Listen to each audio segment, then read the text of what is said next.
Nossas Bíblias, primeira carta de Paulo aos Coríntios. Nós estamos estudando esta carta, alguns capítulos dessa carta, não todos, né? Hoje nós vamos para o capítulo 8. Capítulo 8. 1 Coríntios, capítulo 8.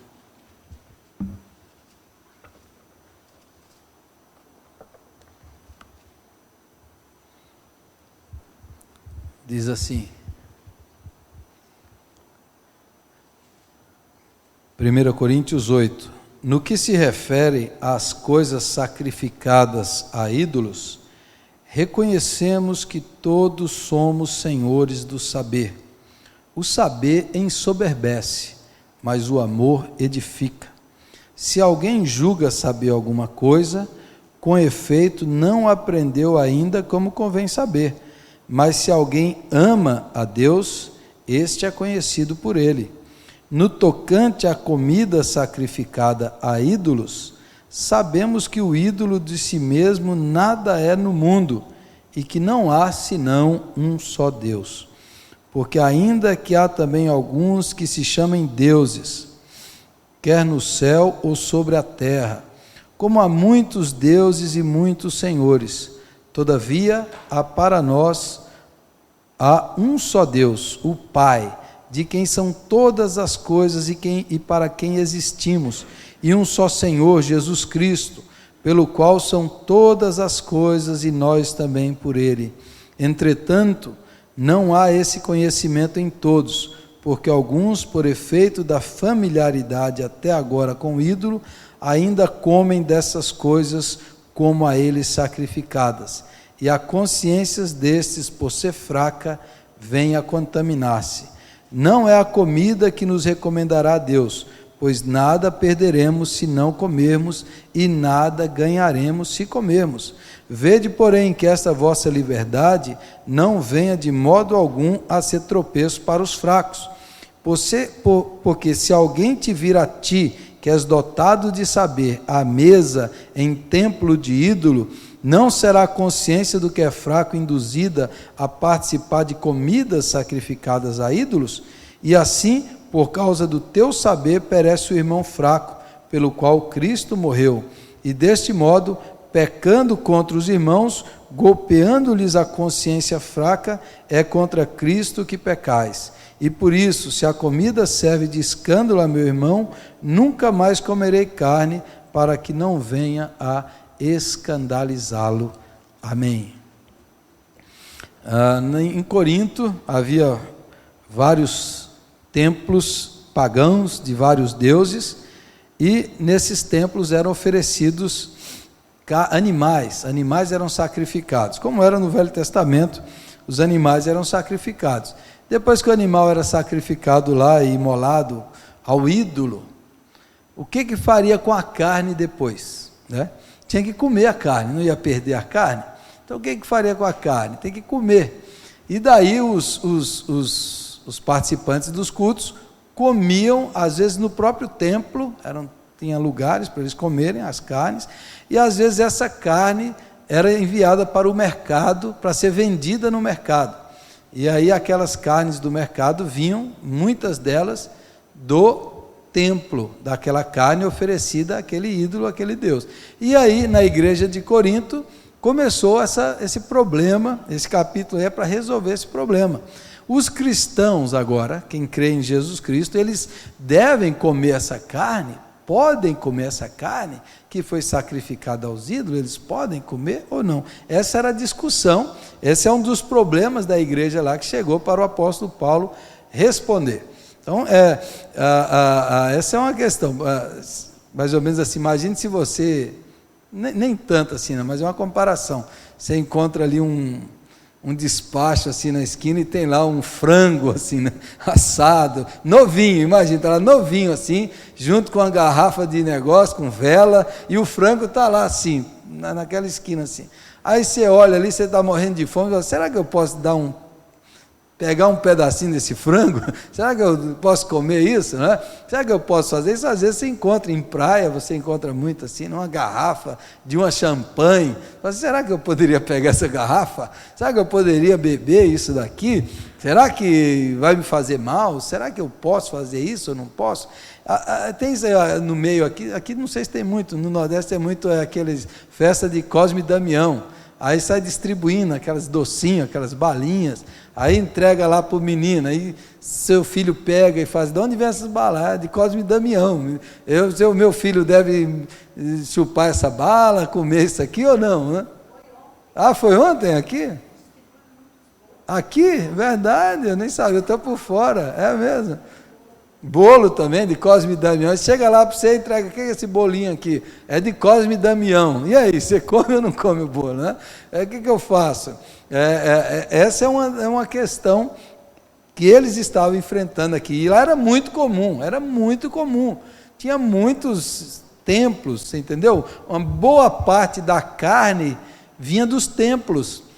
E era mais barata do que a carne do mercado.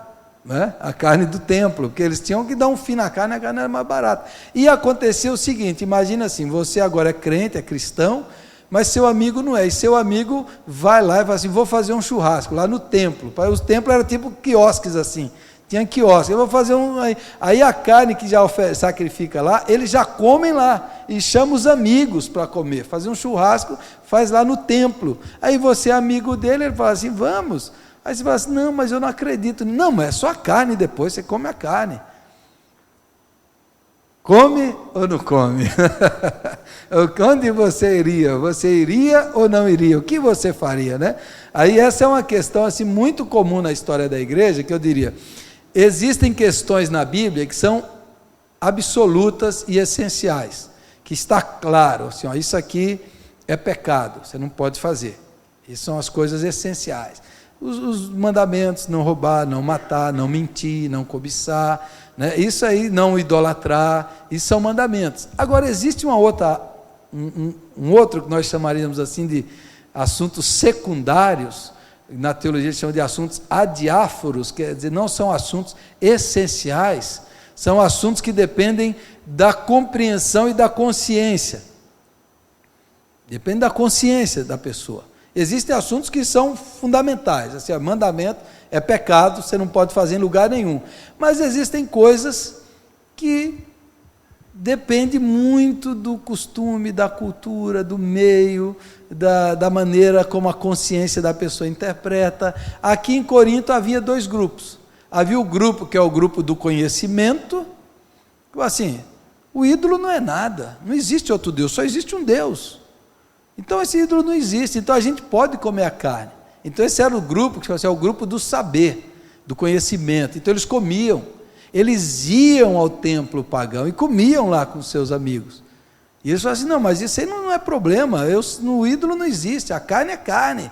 Eu como a carne e não tem problema. E existiam aqueles que passaram a vida inteira oferecendo sacrifício àqueles deuses, e eles viam aquilo, eles falavam assim, não pode, é um absurdo. Eles mexiam com eles, eram os que Paulo fala dos irmãos de consciência fraca. Então existiam os fortes e os fracos. E essa era a discussão na igreja.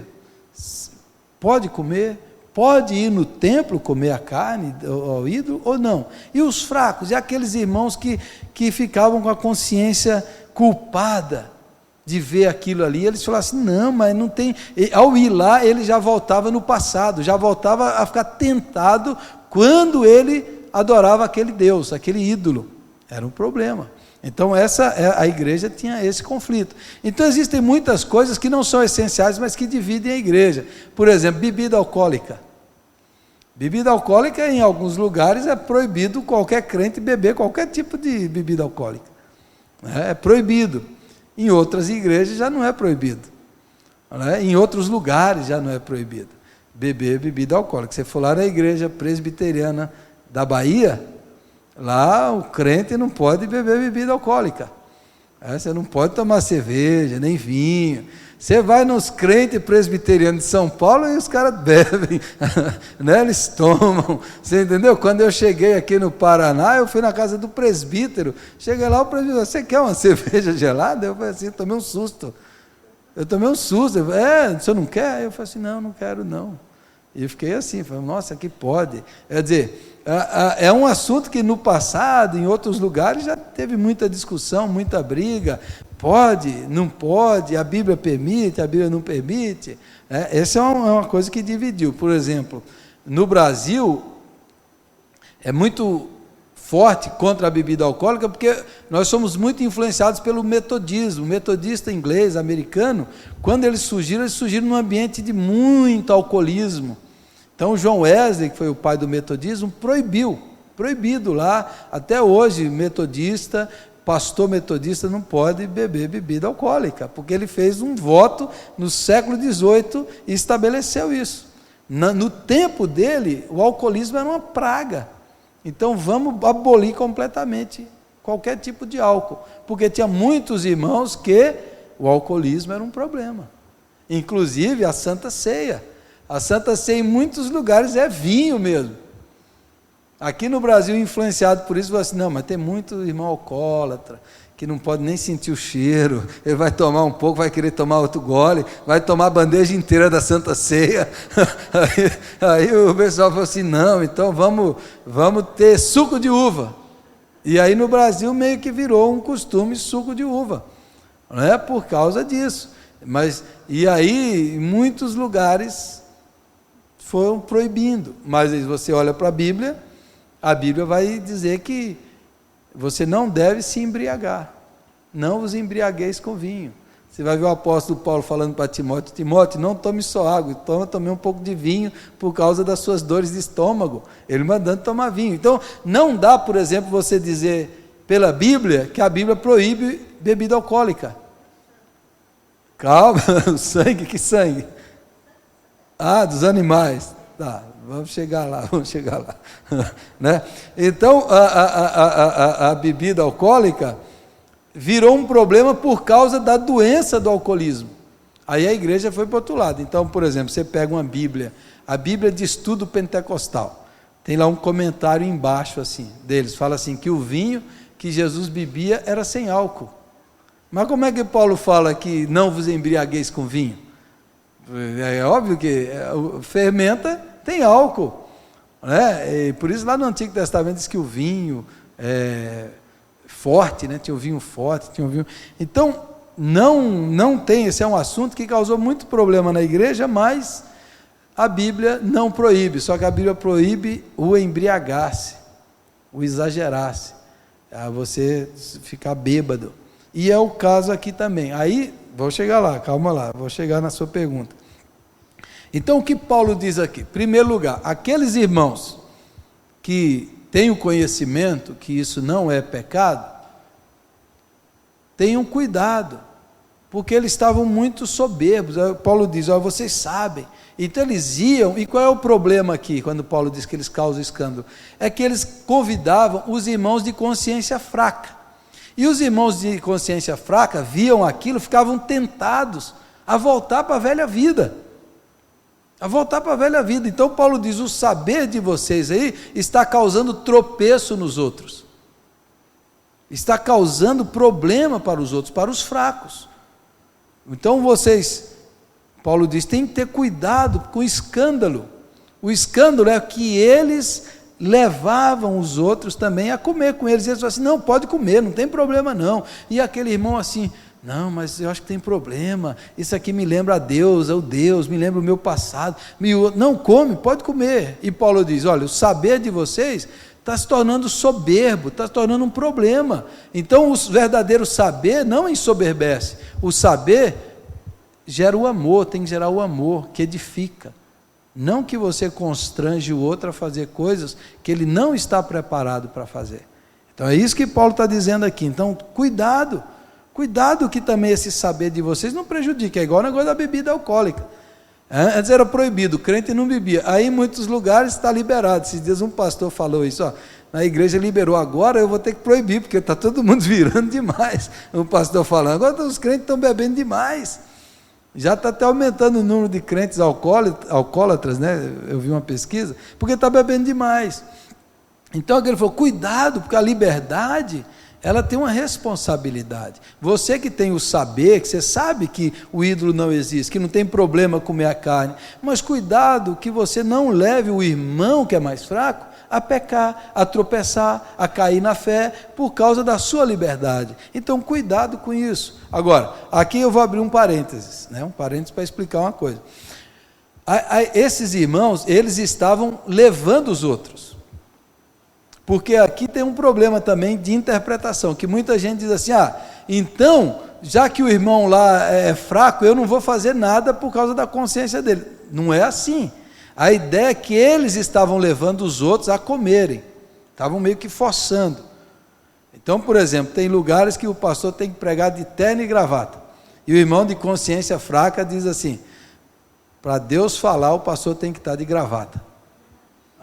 Aí o pastor vai se submeter ao terno e gravata por causa da mente dele? Não, porque o pastor não está forçando. No caso aqui, eles estavam forçando aqueles irmãos, eles estavam forçando eles a irem, comam, podem comer, não tem problema, mas a consciência deles não estava preparada para aquilo. Então Paulo diz, a liberdade tem um limite, é o limite do amor, é o limite do amor. Agora, os irmãos fracos, eles têm que crescerem, eles vão ter que expandir um pouco a consciência, para eles não ficarem muito melindrosos a vida toda, com dificuldades, eles têm que amadurecer. E na linguagem de Paulo aqui, o fraco é aquele que tudo é pecado.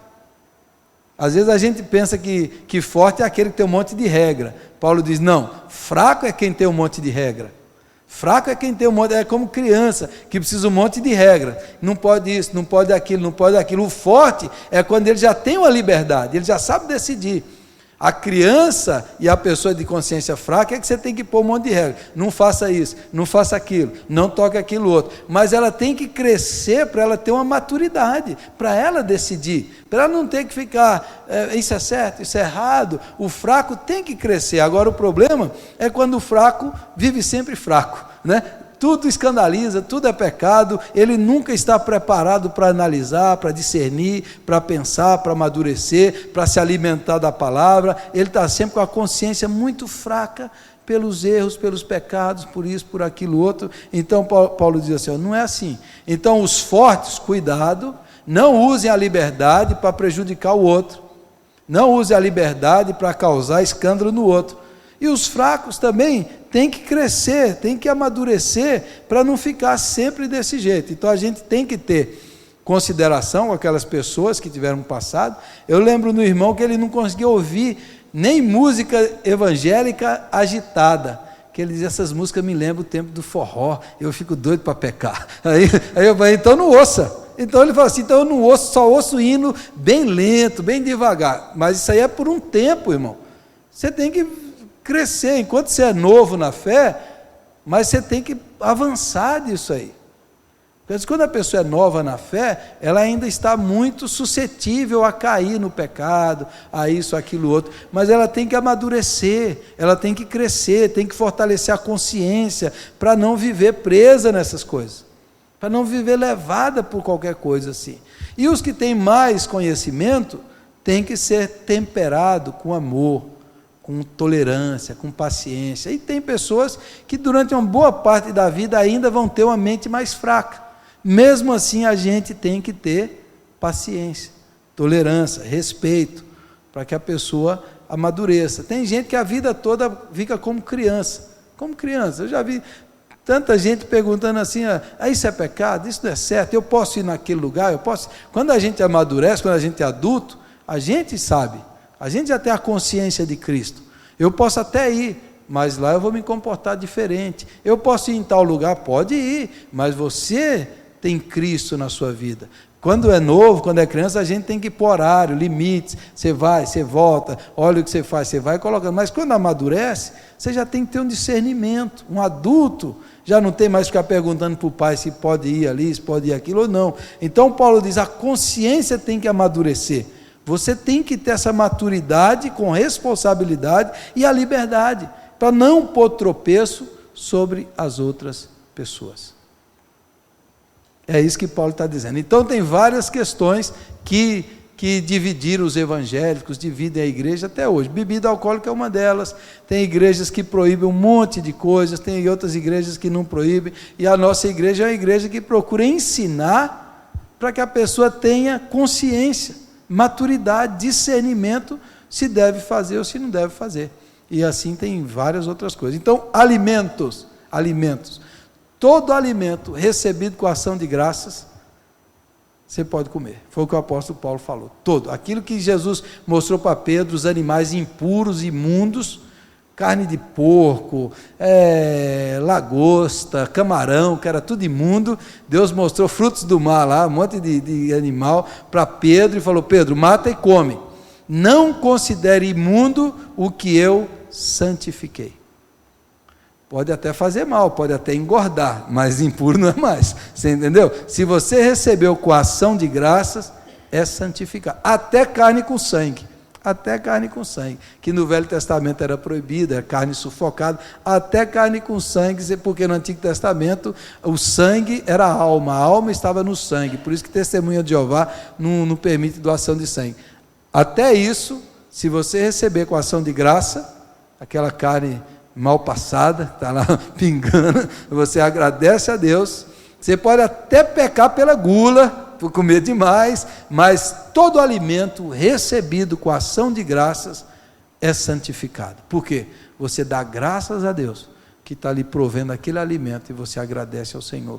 E a gratidão é a ideia da Eucaristia.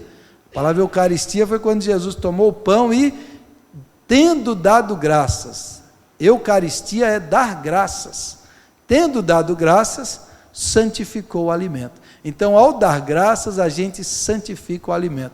Qualquer alimento pode ser comido, pode ser bebido com ação de graças. Não há mais impureza, nem imundície, porque foi santificado pelo Senhor. Amém? Bebida alcoólica, a Bíblia não proíbe, mas a Bíblia recomenda moderação, temperança e sabedoria. É o que a Bíblia nos orienta. Sem você se embriagar, sem perder o controle, tendo a sabedoria do Senhor. E por aí vai os outros assuntos, os outros temas que passam por aí. Então, para concluir isso aqui, irmãos, o nosso conhecimento não pode nos tornar soberbos, não pode desprezar o irmão que sabe menos, não pode fazer a gente zombar às vezes dele, mas o nosso conhecimento tem que fazer a gente ter amor, paciência, tolerância. Aquele que tem uma consciência mais fraca tem que procurar conhecer, avançar, amadurecer, crescer, discernir por conta própria, para tomar suas próprias decisões, para ser adulto na fé, a consciência na palavra de Deus. Amém?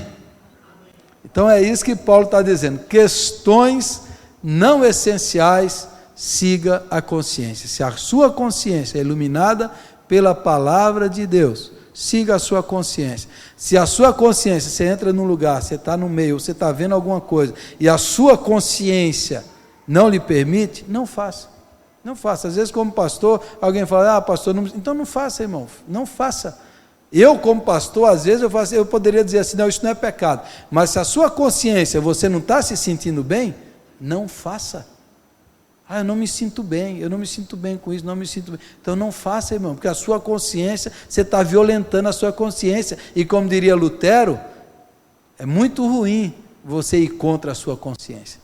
Então se a sua consciência, eu não me sinto bem, não gosto de... então não faça, não force a sua consciência. Então a gente tem que seguir a consciência. Pode.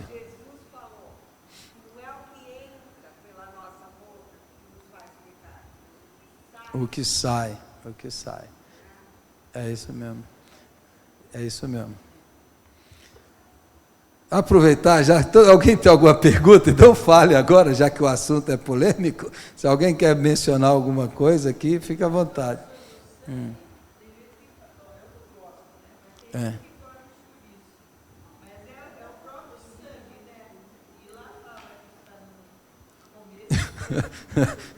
No Velho Testamento falava muito isso, e carnes sufocadas, né? Mas essas coisas estavam muito envolvidas com ídolos também. Então estava muito ligado com ídolo, com sangue consagrado ao ídolo. Era um problema naquele tempo. Hoje não é. Hoje está incluída aí também a carne com sangue também.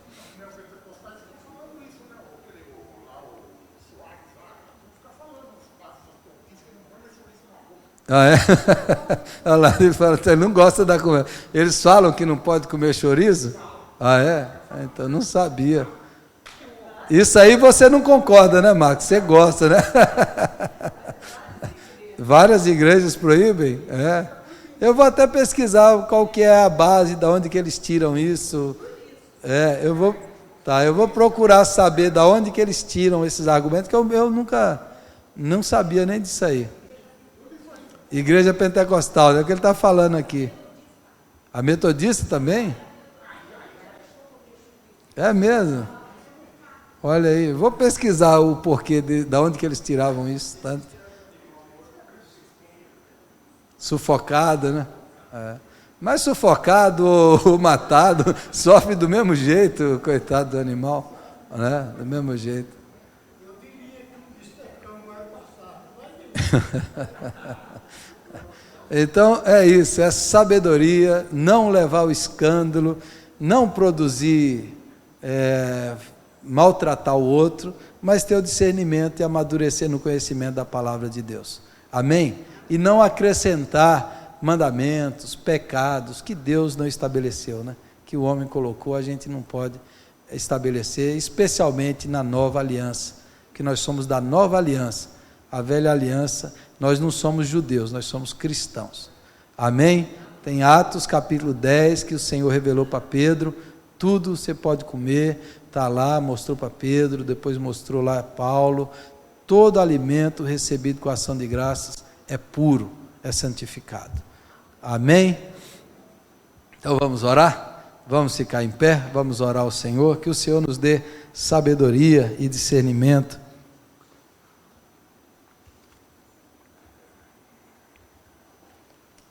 Vamos orar. Senhor, nós te agradecemos por tua palavra, que é a luz para o nosso caminho, lâmpada para os nossos pés. Te agradecemos pelo teu Espírito Santo, que é o nosso mestre, o nosso guia, o nosso instrutor, o nosso professor. E, ó Deus, nós te louvamos que o Senhor também nos dê uma consciência, onde a tua palavra, o teu Espírito nos direciona, nos dirige, nos livra, nos guarda, nos corrige, que o teu Espírito possa iluminar mais e mais a nossa consciência, e que nós sejamos adultos, maduros, com discernimento, não mais como meninos, crianças, levados ao redor por todo o vento de doutrina, mas que o teu Espírito nos conduza, para que a gente saiba se comportar, que a gente saiba como viver neste mundo, com discernimento, em nome de Jesus. Que a nossa liberdade seja limitada pelo amor e pela responsabilidade. Não nos deixe causar escândalo para ninguém, mas que possamos ser instrumentos de esclarecimento, de ensino, de discernimento e maturidade daqueles irmãos com a consciência mais fraca. Nos ajude, ó Deus, a vivermos em santidade nesse mundo tão impuro, tão pecador, que o Senhor nos conduza dessa maneira, ó Pai. Ajuda cada irmão em todos os aspectos da vida, em todas as áreas, nas questões mais polêmicas, mais difíceis, que cada um tenha a mente de Cristo, a direção do Espírito Santo, em todas as decisões, em todos os procedimentos, possamos viver desse jeito, da maneira que glorifica o nome do Senhor. Muito obrigado, ó Pai, em nome de Jesus eu oro, eu te agradeço por esse culto, por esta manhã, por esta palavra, que é a segurança que nós temos, em nome de Jesus, que nos ensinou a orar dizendo: Pai nosso que estás nos céus, santificado seja o teu nome, venha o teu reino, seja feita a tua vontade, assim na terra como nos céus. O pão nosso de cada dia nos dai hoje, perdoe as nossas dívidas, assim como nós perdoamos os nossos devedores. Não nos deixes cair em tentação, mas livra-nos do mal, pois teu é o reino, o poder e a glória para sempre. Amém. E que a